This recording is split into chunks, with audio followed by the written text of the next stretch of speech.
Herkese merhaba, Mehmet Ceyhan ben. Bir önceki videomuzda Vahira müziğine giriş yapmıştık ama yarım kalmıştı. Bu videoda Vahira müziğini incelemeye devam edeceğiz.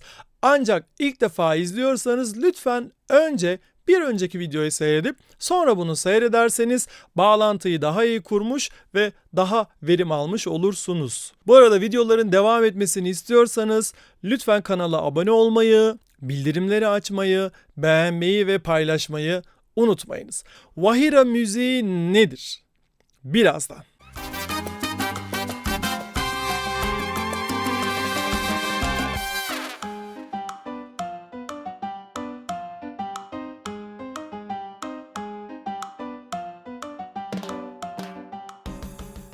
Her zaman olduğu gibi yine minik bir şey hazırladım ve bu bölümü biraz hızlı geçmeye çalışacağım. O yüzden önce marakasla şöyle bir başlayalım. Standart bir çalınma biçimi var. Dikkat ediniz. 2, 3, 4, 5, 6, 7, 8. 1, 2, 3, 4, 5, 6, 7, 8. Hemen bunu geçiyorum. Direkt olarak kongaya. Bu arada özellikle konga ile ilgili çok fazla karışık bilgiler vardı. Yurt dışında yaşayan çok güvendiğim 3 ayrı kaynağım var. Çok sevgili arkadaşlarım. Onlara sordum. Onların da üçünün verdiği cevabın ortalamasını alarak böyle bir şey hazırladım. Konga'da standart olarak aslında son montuno biçimiyle çalınabiliyor diyorlar kendileri. Hemen şuna da bir göz atalım yine.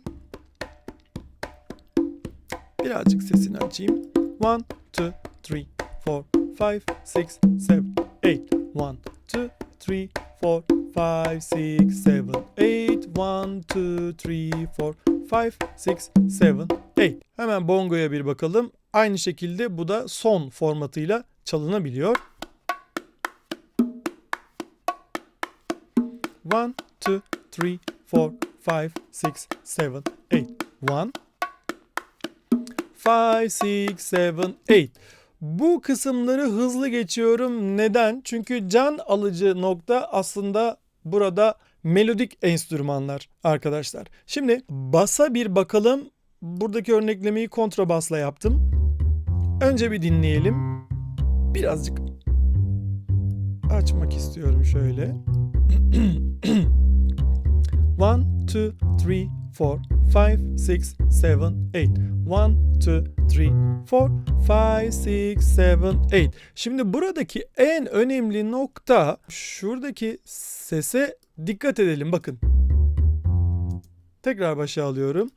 Dum dum dum dum. Anahtar burada bakın. 1, 2, 3, 4, 5, 6, 7, 8. 1, 2, 3, 4, 5, 6. Dikkat. Susuyorum. Dikkat edin bakın. Orada birinci sayıdan önce işte burası çok önemli arkadaşlar.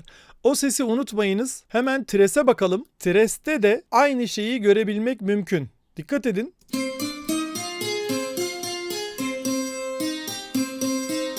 One, two, three, four, five, six, seven. Devam edelim.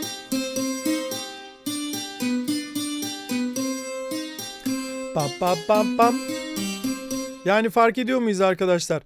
Bu bir çalınış biçimi, farklı çalınış biçimleri de var. Ama burada özellikle bas ve tres'te ya da laudla çalınıyorsa laud'daki şu çalınış biçimi son derece önemli. Pam pam pam pam. Pam pam pam pam.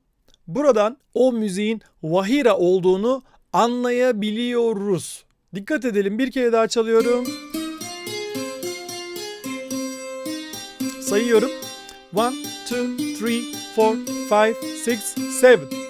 1, 2, 3, 4, 5, 6, 7, 8. 1, 2, 3, 4, 5, 6, 7. Pam pam pam pam.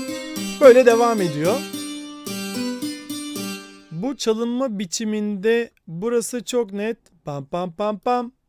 Pam pam pam pam. Özellikle birinci sayıdan önce şu pam pam pam pam sesini duyduğunuzda oradan algılayabiliriz ki o müzik vahiradır. Başka bir, acaba atladım mı? Başka bir çalma biçimi. Burada ise özellikle cümlenin sonunda bir baskı var. Dum dum diye. Dikkat. Bum bum.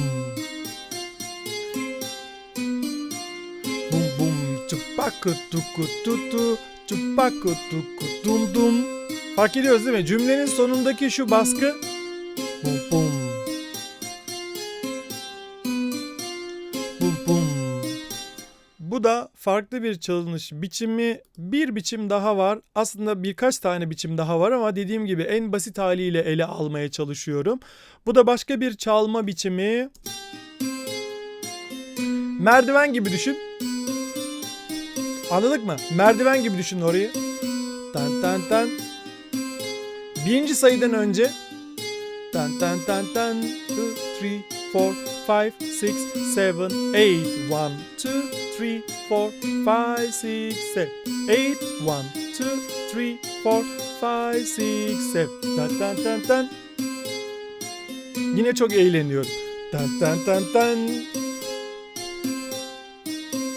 Ran tan tan tan. Vahira. Şimdi bir bakalım hepsine nasıl tınlıyormuş.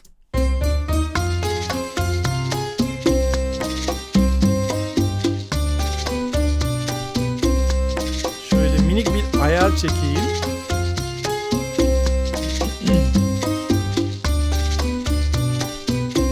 Dikkat edin. 1, 2, 3, 4, 5, 6, 7, 8. 1, 2, 3, 4, 5, 6, 7. Dikkat. 2, 3, 4, 5, 6, 7. And 1, 2, 3, 4, 5, 6, 7. 1, 2, 3, 4, 5, 6, 7. 1, 2, 3, 4, 5, 6. Dikkat.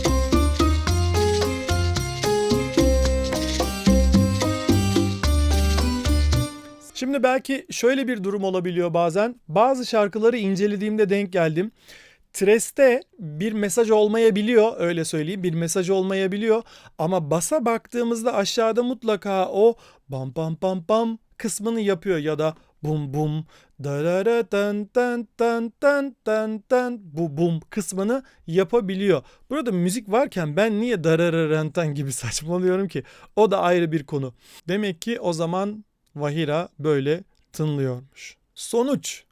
Özellikle burada Vahira ile Cha-Cha-Cha'nın ayrımını anlatmaya çalıştım. Orkestralara enstrümanlar eklendikçe büyüdü ve orkestralar büyüdükçe türler birbirinin içerisine geçmeye başladı. Daha önceki videolarımda da anlattığım gibi salsa türü bu yüzden doğdu. Tabii orada başka dinamikler de var. Mesela Küba devriminden sonra Amerika özellikle adaya ambargo uygularken Amerika'da bu müziği Küba müziği diye satamazsın. Öyle de bir gereksinim vardı. O yüzden ismine salsa dediler. Dans kısmına baktığımızda benim bildiğim kadarıyla Vahira ismiyle tanımlanmış müziğin eşli bir dansı yok. Bilgisi olan varsa yorumlarda paylaşırsa çok mutlu olurum. Vahira müziğinde Cha-Cha-Cha dans edemez miyiz? Ederiz tabii ki. Kimse de sizi dövmez. Mehmet hocam, arka mahallelere toplanmışlar, Vahira çalıyorlar, Cha-Cha-Cha yapıyorlar. Hadi şunları bir dövelim diye bir durum söz konusu değil. Ama bilmek hafifletir. Her şeyi kolaylaştırır. Yormaz insanı.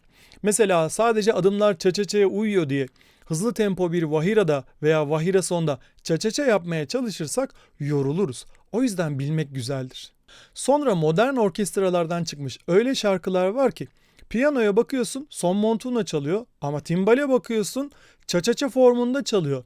Ya da tres Vahira formunda çalıyor ama bakıyorsun yine Cha-Cha-Cha formunda çalıyor.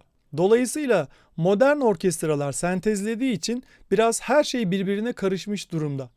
Peki ne yapacağız? Bu soruya yaşadığım bir anıyla cevap vermek istiyorum. Genç arkadaşlarım belki bilmezler ama Juan Matos isminde bir dansçı vardır ve kendisi bana göre dünyanın en iyi dansçılarından bir tanesidir. Mambo On Two ismiyle yayılan konsepti dünyada tanıtan ilk 3 isimden bir tanesidir. Her zaman da övünerek söylerim.